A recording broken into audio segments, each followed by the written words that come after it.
Hello. Hey, am I speaking with Chris Cheney? Yes. How are you, mate? I'm Jordan from Triple BFM, 89.1. G'day. How are you? Sorry, I was just on another bloody interview and it was kept beeping through and I was like, guys, we've got to wrap it up. I've got another interview coming in. Ah, so mate, you're a popular man then. Yeah. All That's all good, good. bro. We're here now. No, that's okay, mate. So how was that other interview for you? You like the interviews, or is it something that you try? It's fine, I've only got two today, so it's when you do sort of a 7 or 8 hours worth of interviews, they get a little bit grating, but you're only two of two, so we're all good. There we go. Save the best to last then. Uh, Yep. so I've got a couple of questions for you, man, that have been filtering through. First one's an important one for you. This comes from the fans, mate. How do you pick the perfect avocado? Ooh. Well, don't we all know the answer to this? How do you do it? It's just you got to sort of. I mean, I spend a good 5 to 7 minutes just feeling every single one. Of course, it's often you got to find the one on top because the ones underneath are going to be all squishy and squashed Yeah. and brown, and that's no good.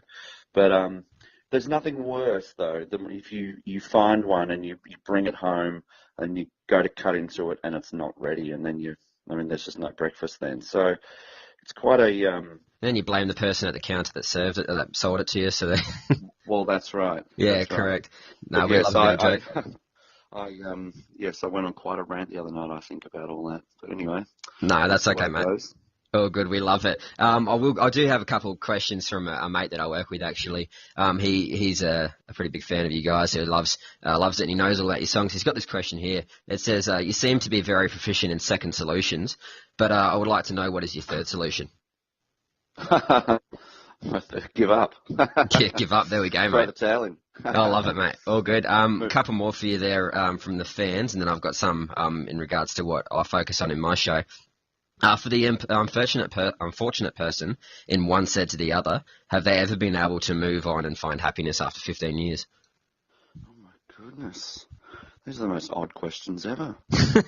Well, my That show is, is called The Extraordinary Show, so we like to be a little bit extraordinary. yeah. So what was it? The third wheel in one said to the other, did they move on? Yeah.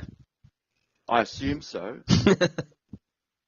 Uh, I've No, lost touch. How about that? no, that's all right, mate. It's all good. Well, we'll go to the questions here. Like, what did you listen to when you were younger to inspire yourself to become the musician that you are today? That's a good question. I guess there's a lot of diversity and variety. There always was in my household growing up.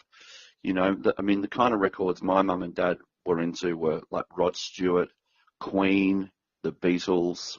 Um, I don't ever remember them playing too much Elvis or 50s kind of stuff, which is the stuff that I really, got hooked on. Yep. But before I was a guitar player, I suppose, yeah, they were playing those kind of 70s sort of records, 70s and early 80s. There was things like Dire Straits, ABBA, Fleetwood Mac, all the kind of big records, I suppose. And I really liked them. And I don't think I probably appreciated them until I was sort of into my 20s or something, but they were all in there, all those melodies and all those ideas and kind of fantastic um, examples of songwriting. I think, I always kind of absorbed it. So I like to think that, that when I started the band and when we started writing our own songs, that this is part of the reason that we have these pop hooks and stuff in our songs, because it goes back to all that those great records. Yeah, that's a beautiful answer, mate. I like it. So what are your thoughts on the music currently in today's charts? Are you a fan, or believe that there needs to be change? We've got all the hip hop and the rap going on. Are you into that sort Yeah. of? Oh, no, I'm not really into it, but I don't think there really needs to be change. I think there's so much music out there now. I mean, Yeah, all that's that only one growth. genre. Yeah, and I'm a bit of a rock pig still, but I like just if a song's a good song, then I'm into it, and I just think I think it's kind of the best thing about with everyone on their devices and Yeah. stuff these days, and so many different ways to access music, is that back in the 80s, everyone was like into Slippery When Wet. Like when that record came out, Yeah. everyone was into Bon Jovi. Whereas these days, like some people are into it, some people are into, Kanye, some people are into Kendrick Lamar, and some people are into, Def Leppard or whatever. You can be into anything these days. So you're So not going to get DJ Khaled in one of your next tracks? What's that? You're not going to get DJ Khaled on one of your next tracks then? Not that I can imagine at this point. That's all right, mate. So You never know. Yeah, well, you never know. I know Keith Urban had Pitbull on one of his, so we'll have to see how it goes. Right. Being in the industry for so long and a major celebrity yourself, when was the last time you were starstruck? Oh, right. Well, having lived in Los Angeles for, 6.5 years or something, Yep. I definitely saw my fair share of, pretty big names, people like Jay-Z and, I used to go to this club all the time and he'd be sitting there and there's like, people like Kanye and probably when I met Ringo Starr, I suppose. I mean, that's probably the biggest. And especially for me being a Beatles nut, that was, I was kind of like, this is probably the most famous person I'll ever meet. I mean, we met the Stones as well, so that was pretty awe-inspiring. That was just kind of like, oh my God, you're standing there talking to this guy that looks exactly like Mick Jagger. Yeah, were you ever a Queen fan at all? Big fan, yeah. Did you catch the movie? I did. I went to the premiere actually last week. Beautiful. What'd you think? What did I think? I liked it because I'm a Queen fan and because I love those songs and because I loved all the different eras. That's what I really enjoyed seeing the recreations of those, the early Queen footage and stuff as well. Yeah. I thought he did a great job. I thought he was really charismatic. I know there's been some detractors. Everyone wants to sort of have a dig at it and stuff, but I'm just a bit of a fan of any kind of rock and roll documentaries or that kind of reenactment sort of thing. I love it. We all want that Live Aid moment at the end there. That just blew me away. You can watch that over and over again. Like I watched the remake. I watched the original straight after the movie and you just couldn't fault it. Definitely good. I know. Beautiful. It's insane. It's just all time. No, we love it. I've got some more questions for you, mate. Hopefully I'm not taking too much of your time up there. All good. When performing on stage, what thoughts go through your head when you see the crowd surfers and the people pushing and shoving? Do you worry at all? Oh, I do a little bit, yeah, because it's sort of, I'm all for that if it's one in, all in. But unfortunately, these days, people don't come to our shows to sort of do that. I think they come to watch and listen and, to definitely get involved and get amongst it.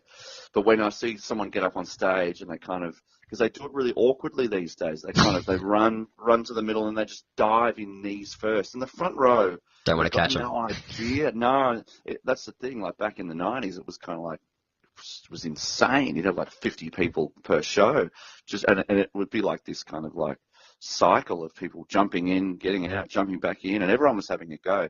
But now it's kind of like, it's just, I don't like it because you can just see someone's going to end up in a bloody back of an ambulance. No, 100%. You don't want to be a part of that, being that news headline, like living in someone's hurt himself. Yeah. No, it's all good, mate. I've got a question here from my mate that I work with. Where is it? Sorry, I've lost my placings here. It's in regards to here we go. Have you ever fallen off of Scott's double bass in a gig? Yep. You have? Yep. How'd that go? Very badly. Because it was in about 1992. This is when we first started playing. I think it was our second show ever. Yep. And it was at the Richmond Club Hotel, and we were on at about 8 o'clock, 8:30 or something, just supporting some heavy metal band. I can't remember now. That's when we were called the Runaway Boys. And we had a few of these little tricks up our sleeve, I'm going to stand up on the bass, Scott's going to lean it back. And up I went, lost my footing, fell down, kicked the bridge out of the bass. The strings went flying in all directions. He went down one way, I went down the other. And I remember we both kind of like sort of sat up, and the drummer had stopped playing, and we had all our friends from high school there. Like, they'd all made the trek in, we're going to come and see your band. And next minute, we're on the floor and trying to retune the double. I thought that was the end of the career. I thought, that's it. You cannot recover. You don't recover from something like that in front of all your mates, because I think they didn't realize what I was doing. They're like, well, what are you doing climbing up on the bass for? Next minute, I fell off. It was so embarrassing. And it never happened again. Oh, well, we hope it doesn't. We're touching wood. No, all good, mate. So as a young band in the 90s, who were your influences? Obviously not your friends. No. Well, I mean, everyone knows that we're into the 50s stuff and the Stray Yeah, Cats and all that kind of neo-rockabilly, psychobilly beautiful. stuff. You know, it's like 50s music but played 100 miles an hour and Yeah, with distortion. And so that was kind of part of the thing. But also we really got into, when Dookie came out and Out Come the Wolves and the Offspring to a certain extent and No Effects, you know, we sort of got right into that mid-90s kind of American punk explosion sort of thing. We drew a lot of influence from that. Uh, and yeah, and again, just great pop songs. yeah, Just even stuff by like Elton John and the Bee Gees and like, you know, those kinds of really well-crafted songs. I was always like, imagine if I could have these sort of like pop melodies and real song sort of craftsmanship in with like the aggressive double bass and, you know, kick-ass kind of like country tinged solos and mad drumming, and it was kind of like just throwing it all into the melting pot. you sound like a musical god. You know what you're doing. Well, I mean, it's one thing to aim for, it's another thing to To achieve achieve, it, you know. yeah. But Well, we we were saw that always with very Bohemian Rhapsody, didn't we? yeah, exactly. Well, Yeah, that's the thing. They were relentless and they were ruthless in their kind of attempt at just kind of it's just so over the top. So I figure anything that anyone does now, no mm. one's going to come close to Queen. Like No, we think we can do something that's over the top. I mean, they kind of set the bar so high. yeah, definitely. It is a crazy industry nowadays. I will go on with this question, give you a couple more, mate, and let you go on your way. Um, Sure. what advice can you give to a young artist trying to make it in the industry?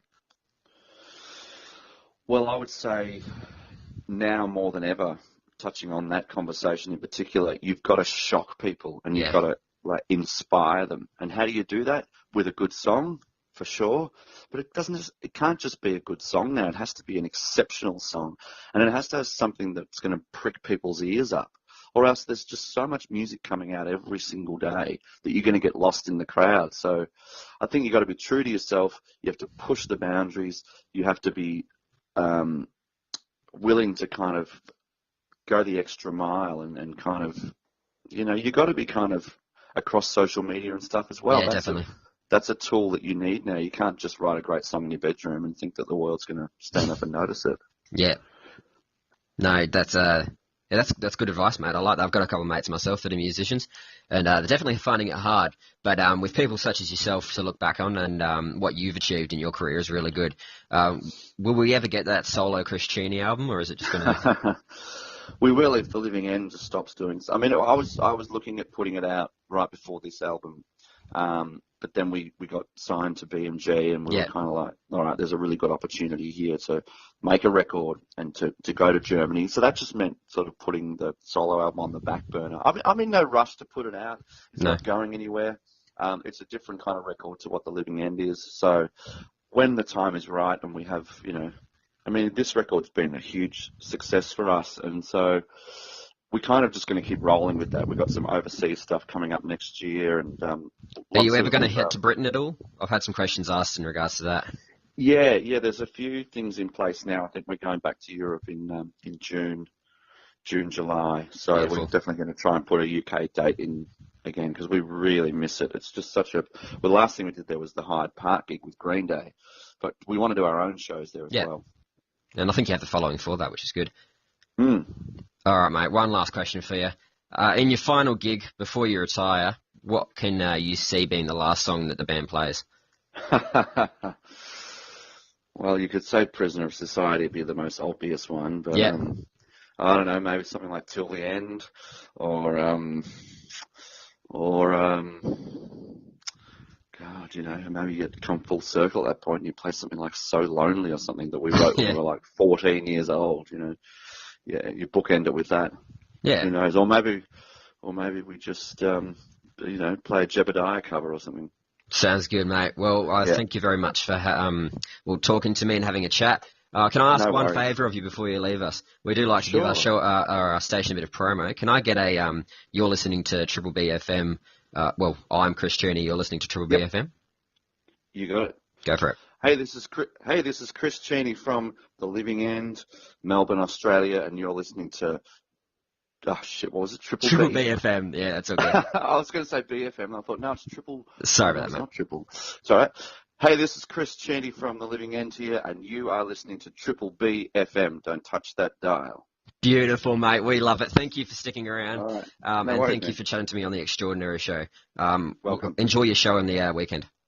Will do. Look Thanks. after yourself. Cheers. Bye. See ya. You too. Bye.